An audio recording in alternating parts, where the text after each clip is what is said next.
Taoiseach, I want to go back a couple of days. I mean, George, in his book, writes about that weekend before that final deadline, he couldn't get you and Tony Blair to agree on the cross-border bodies, one of the big issues in this week of negotiations. And you had a list as long as your arm of bodies and annexes that you wanted without fail to go into this agreement. And George spent several days trying to get you and Tony Blair to agree some kind of compromise, which he could then put to the rest of the parties. Why was that such a problem for you? Well, George was asking two things. He was asking me to move on Articles 2 and 3 of the Constitution. And we were looking for strong North-South bodies.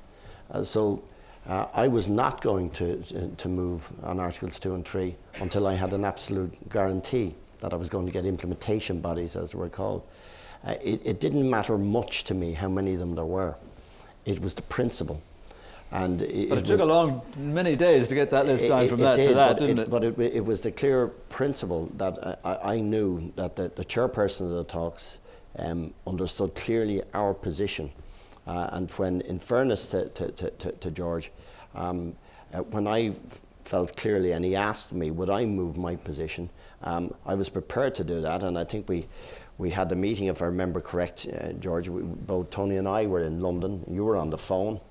We were on conference call, and that's when we made that deal. It was either the Saturday or the Friday of the week previous.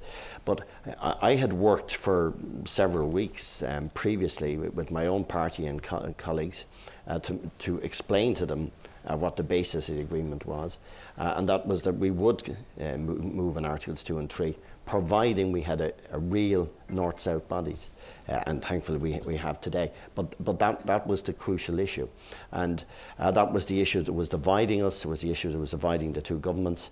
And you're asking about negotiation tack. I mean, George was quite right to want to get the two governments as close as we possibly could before we started the week and before I left London. So it was around me moving on Articles 2 and 3, providing we had a clear understanding and implementation bodies.